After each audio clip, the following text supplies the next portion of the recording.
Global Business. China's Central Rural Work Conference maps out its priorities by agriculture and rural areas in 2024. China's loan prime rates remain unchanged in December, reflecting stability in monetary policy. And as Macau marks the 24th anniversary of its return to China, we zoom in on its economic development momentum. Welcome to this edition of Global Business. I'm Xiao Vandenberg. Chinese authorities convened in Beijing for the annual Central Rural Work Conference on Tuesday and Wednesday, mapping out the priorities of rural work in 2024.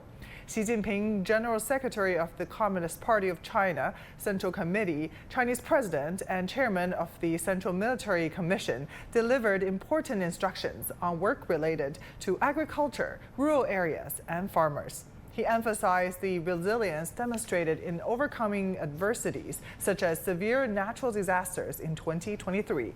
He also highlighted China's record-breaking grain production, the rapid growth of farmers' income, and the harmony and stability of the rural society. Xi Jinping stressed the role of agriculture as a foundation of China's modernization, calling for unwavering dedication to rural development. He also outlined key priorities, including pursuing the goal of building a strong agricultural nation and increasing focus on rural vitalization as new endeavors for the rural work. He urged the party to learn from the successes of the 10 Million Project, emphasizing flexible, tailored strategies and step-by-step progress to address pressing issues and accomplish tangible results that resonate with the public. He highlighted the importance of maintaining food security, stabilizing cultivated land area, increasing per-unit yield, protecting farmland, and constructing a diversified food supply system. Xi Jinping underscored the party's commitment to rural work and called on the party's committees as well as governments at all levels to strengthen the integration of urban and rural development. He also urged for a creative and practical approach to implement the party's directives effectively and ensure the comprehensive revitalization of rural areas. Now, for more discussions on the recent Central Rural Work Conference, let's bring in Liu Baocheng, Dean of the Center for International Business Ethics at the University of International Business and Economics. Good to see you, Professor Liu. So first, could you share with us your assessment of the latest Central Rural Work Conference? What were the highlights for you? Well, this Central Work Conference points out a very important factor of the Chinese modernization drive, because Chinese agriculture is part and parcel of the Chinese modernization in terms of the rural revitalization. And it is really a very comprehensive and harmonized approach to guide the next year's work in Chinese rural area, from the ecological conservation to land protection, and to the provision of both quality and quantity of the Chinese grain production. It sets the target of no less than 6.5 million metric tons of grain production, which is really the key to ensure the food security of the Chinese people, and also the application of technology into the rural development for further integration of the conventional farming technologies to the new digital technologies is also very important to boost the Chinese grain production. Yeah, and we're seeing a lot of young university graduates and talents returning back to rural areas. How do you think these returning new rural workers can apply their knowledge and experience to rural economic activities, and how important is this to rural revitalization? Well, as the divide between the rural area and urban area is being further narrowed, and also the people's mobility is being further boosted, so therefore we do see there is a strong incentive for the young people with their knowledge, with their skills, and with their vision to get engaged into the rural development program, and they are able to not only introduce some of the new techniques, but they are also there to bring the market information. And right now we can see that a lot of young people are engaging in the online streaming to promote the local produce, which really turned out to be a new model of the marketing program for the rural people, and that can really help the rural farmers to get access to not only the market, but also to get a selective supply of all the agricultural farm tools and the best farming programs and the successful application of scientific knowledge in using the fertilizer, pesticides, etc. So that does really help to link the need part and also the supply part, so that we are able to see that there's going to be further integration of the Chinese agricultural industry with the comprehensive drive for the Chinese way of modernization. Yeah. And what measures has the government introduced to ensure food security and self-reliance, which have always been the key focus of rural work? Well, today we can see that China is facing a very complex and even volatile environment on a global basis. We have the largest number of people, so therefore to ensure food security is really the top priority for the stability of the Chinese society, and also for the successful modernization drive in many other sectors. So all the measures are there to first to ensure that we have enough arable land, so therefore the industrial development or the residential development should really invade into those arable land. And second, we are there to support the further cultivation of the land that is really for agricultural use by the more of the scientific knowledge that is being introduced. And then the environmental protection is very important to protect the fertility of the Chinese land. So after that, to develop the right seeding, which is both environmentally friendly, organic, and also the more productive, is something that is widely expected by the Chinese farmers. Then to streamline the logistics and the connection between the rural area and the urban area in the food supply and also in the food processing, and then to ensure that we have the quality, high quality provision of those products with the food security and also food safety to the Chinese people is really the key that the government is looking at, and which is also widely expected by all people within China. All right, great insights. Thank you so much. Professor Liu Baocheng, Dean of the Center for International Business Ethics at the University of International Business and Economics for us. Speaking of food security, back in 2015, China issued a 10-year plan to build the Nanfan Scientific and Research Breeding Base. The base has since made a remarkable contribution to the country's agriculture development, with more than 70% of new crop varieties in the country cultivated there. Lily Liu visited one of the center's cultivation areas to see how seeds are planted for sustainable future food systems. The power of a seed, never underestimated. Biz Focus, feeling China's economic pulse. I'm Lily Liu. I'm here in Nanfan Breeding Center in China's Henan province. Nanfan in Chinese means breed in the south. It is traditionally one of the major breeding centers in China, and over the years, Nanfan has grown into a Seed Innovation Highland. It is also dubbed as China's Seed Silicon Valley. Every year this season, you see thousands of agricultural scientists and workers coming from all across China to Hainan province, bringing their crops, their seed like corn, rice or cotton, etc., here for cultivation and breeding purposes. And today, I'm going to visit one of the cultivation area of Nanfan Breeding Center to understand the power of technology in agriculture, in seed security. And also, I have one scientist as my guide today. 魏老师，好好，欢迎欢迎，欢迎到我们基地啊！ Nice to meet you. Here, throw on a straw hat to shield from the heat. With the blazing heat, breaking a sweat was no surprise. 对对对， But Mr. Wei couldn't be happier basking in the rays after a stretch of raining skies. A sunny day is perfect for sowing seeds.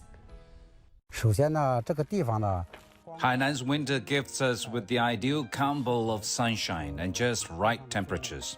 Now is the prime time to plant crops that usually call the North home. Corn, cotton, wheat, you name it. Where most places get just one corn cycle a year, here in Hainan, we double down. That cuts our seed breeding process big time. 我们的育种进程更快一些。 A lifetime in agriculture. Mr. Wei's regular treks to Hainan since the 1990s paid off, as he saw the Nanfan seed base blossom into a science and technology stronghold. 啊，现在这个整个氛围也好。 The vibe here is top-notch. Every winter, seed breeding, brain power from across China gather here. The spot's thriving as a hotbed for tech exchanges, research milestones, and pooling resources. Sure, farming's tough, but look at us, always rolling in with new seeds and hope in our pockets. 都抱有很大的希望。 Like any job worth its salt, agriculture swings from sweat to smiles. 这个铁丝网呢，其实 That barbed wire is our line of defense against rat invaders. Smart little critters, though, they tiptoe over. So we play smarter, double wires. And weeds are a battle too. We lay down mulch to block them, but they poke through sometimes. 电到的老鼠。 And just within the cultivation area is a lab, which fell quiet during my visit, but Mr. Wei teased a buzzing season just months away. 亚洲科技城对我们公司的支持。 Big thanks to Yazhou Bay Science and Technology City. With their support, we've got our own lab right by the fields for all kinds of testing. This coming Lunar New Year, this place will hum with calm tissue culture. 进行组织培养。 Well, the Nanfan Breeding Center is part of a mega project. It's called the Yazhou Bay Science and Technology City. It sits on the west of Sanya City. It is one of the major parks of Hainan Free Trade Port. I'm taking you there now.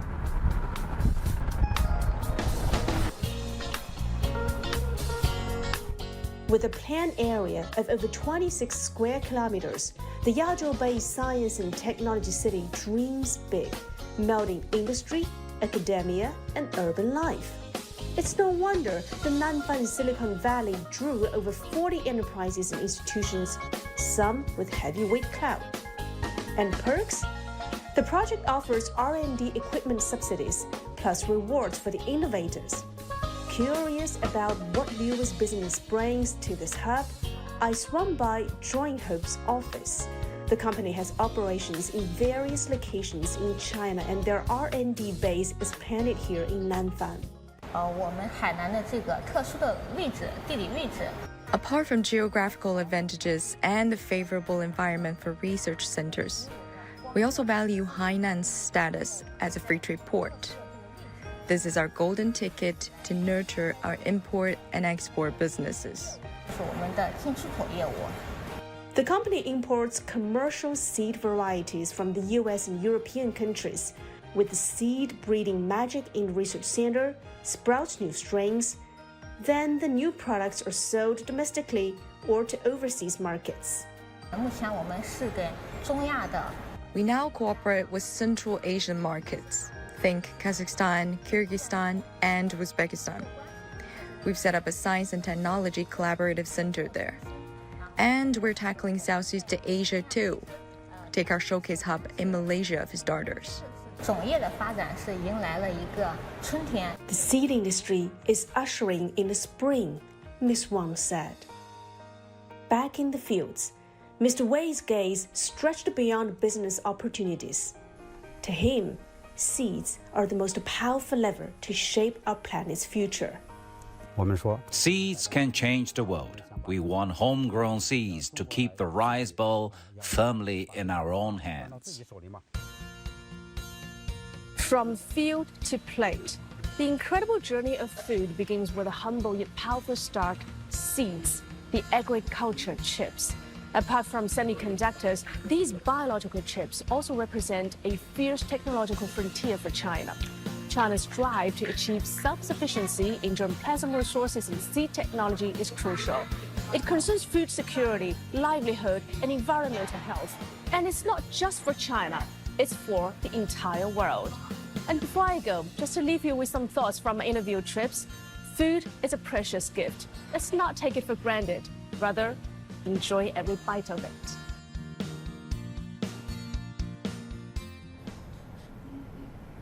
China's loan prime rate, or LPR, remains unchanged in December. The one-year rate, our market-based benchmark lending rate, remained at 3.45%. The over 5-year LPR, on which many lenders base their mortgage rates, stays the same from the previous reading of 4.2%, meeting market expectations. China lowered the one-year rate by 10 basis points in August and 10 basis points for the over 5-year rate in June.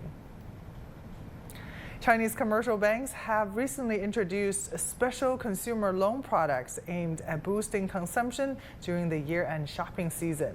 Zhang Shixuan has more on this development. A couple of commercial banks are now lowering their interest rate for consumer loans. Some, like this urban commercial bank, have dropped the rate down to 1.1%. Other banks are offering limited coupons for a reduction in interest rate. Larger state-owned commercial banks have proved more cautious in lowering interest rates. The Bank of Communications Shanghai branch is now offering preferential loan services to the city's newcomers. Those who meet certain requirements are eligible for a loan with an interest rate ranging from 3 to 4%. For clients who want to purchase big-ticket items, training courses, or rent an apartment, we are offering a convenient application channel with better interest rates. And for those who want to buy a car at the end of the year, we will offer interest rate discounts in cooperation with automobile manufacturers. These measures are designed to increase consumption. Data released by the National Bureau of Statistics showed the country's consumer price index, a main gauge of inflation, dropped by 0.5% year-on-year in November, after a 0.2% dip in October. For corporate banks, they pay attention to retail transformation. To boost the growth of individual loans, they have chosen to focus on consumer loans. Under fierce market competition, the strategy is to provide incentives. So some may choose to lower interest rates considerably to lure more people in. As of the end of the third quarter, the consumer loan balance in China amounted to 19 trillion yuan, an increase of 13% from a year ago. That growth rate was almost 9 percentage points higher than that at the end of 2022. Zhang Shixuan, ICS for CGTN, Shanghai. To China's A-share market, a New York-based emerging markets equities fund has been building up its portfolio of Chinese stocks over the past few months. According to Bloomberg Intelligence, Zena Emerging Markets Value Fund boosted the weighting of China's stocks to around 33% of its portfolio in the third quarter. That's up about 4 to 5 percentage points. The figure is also higher than the 29% in MSCI's gauge of emerging markets. The fund said it has been taking advantage by buying up companies it believes are exceptionally cheap relative to their normalized earnings power. The fund has outperformed 97% of its peers over the past 3 years.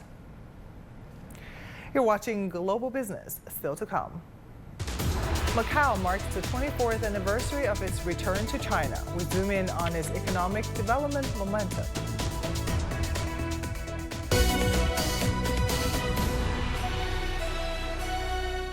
The world economy as we know it is about to change. Global Business reports highlight emerging markets, developing countries, and dynamic sectors worldwide. We feature top analysts and newsmakers to provide perspectives on every facet of business. From an on-the-ground perspective, we provide you with balanced and objective assessments. Fast, sharp, and insightful. Global Business. Only on CGTN.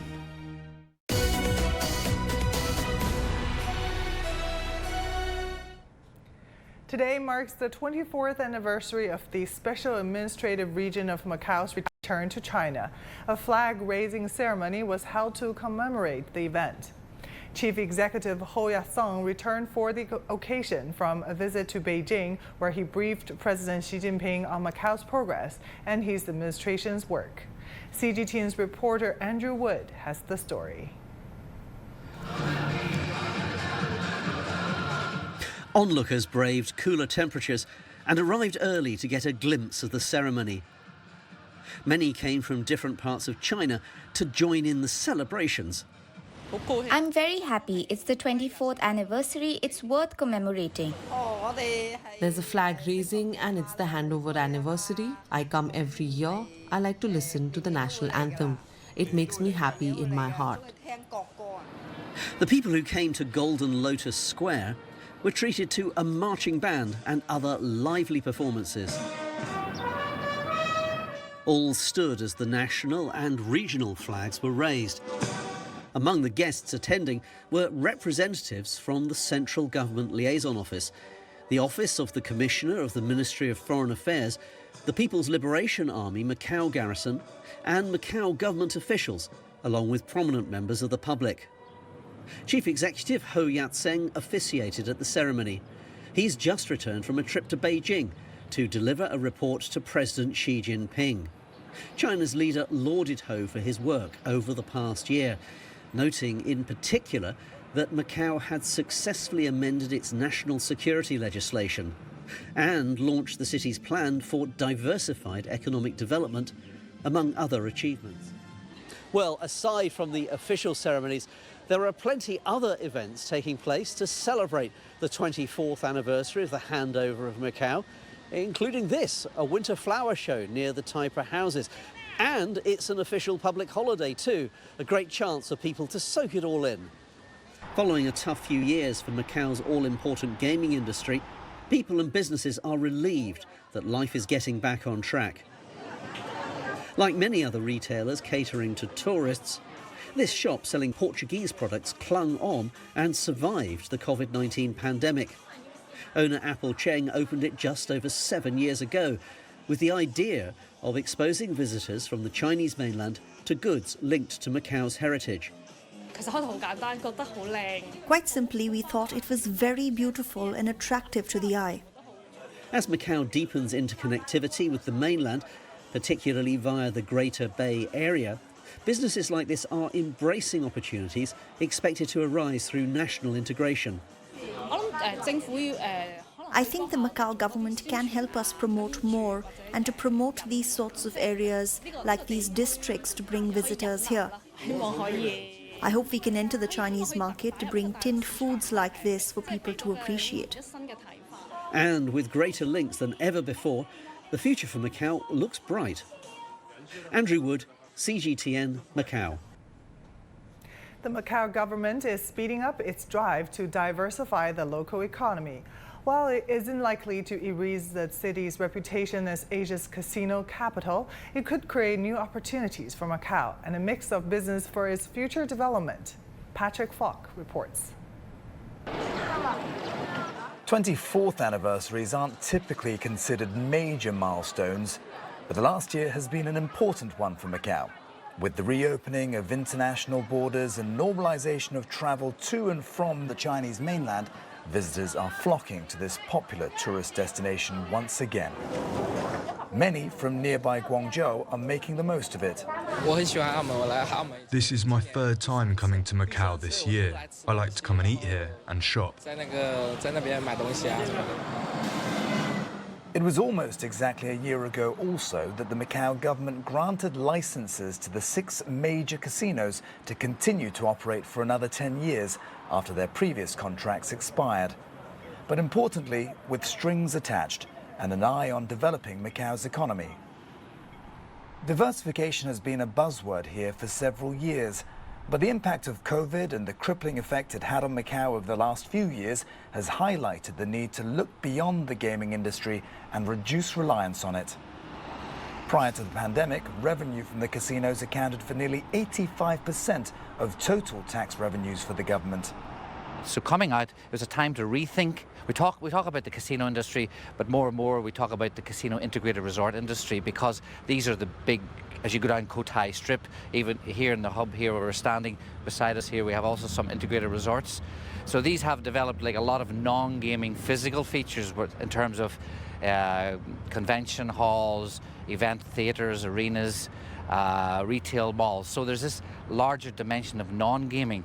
As part of the agreement to extend their licenses, the so-called concessionaires pledged to invest more than $12 billion in non-gaming activities and support the government's desire for more stable development. Last month, the Macau government announced a 5-year economic diversification blueprint outlining 81 priority projects. It includes the expansion of healthcare, finance, high-tech and business events, or MICE industries. It also puts an emphasis on national integration, and in particular with the Greater Bay Area. Carlos Alvarez is CEO of Banco Nacional Ultramarino, the Portuguese lender with a history that dates back more than 120 years in Macau. He says greater integration with the mainland will now give diversification more impetus. With 80 million people living here, with a fast growing, so it's also a big opportunity for the diversification of Macau economy. More than 2 decades since Macau's sovereignty returned to China, Portuguese businesses like BNU are looking to capitalize on this drive. The bank sees a unique opportunity to facilitate investment from Portuguese-speaking countries in particular, aimed at tapping the Chinese market.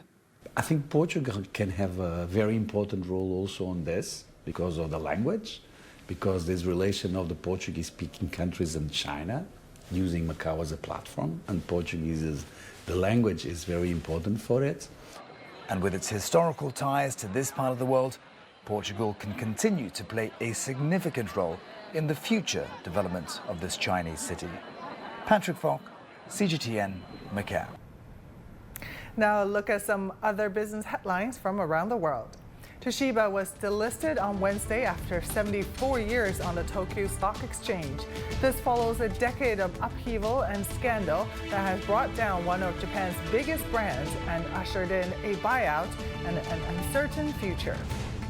Toyota Motor says its Daihatsu unit will halt shipments of all of its vehicles after an investigation found safety issues involving 64 models, including almost 24 sold under Toyota's brand. Britain's market watchdog has proposed a single entry point to simplify and speed up company listings, to strengthen the attractiveness of UK capital markets, and to allow London to compete better with New York and EU centers.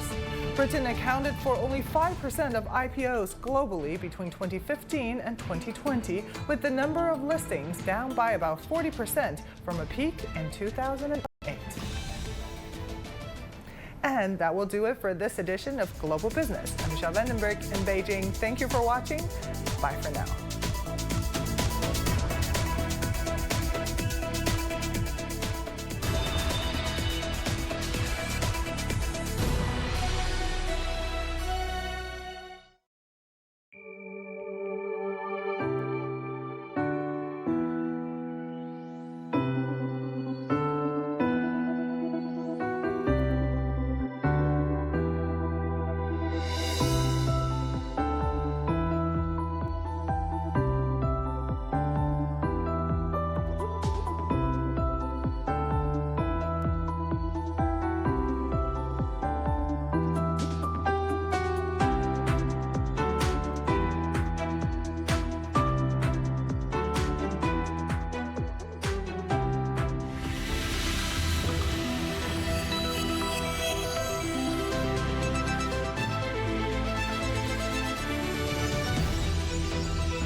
CGTN, China Global Television Network.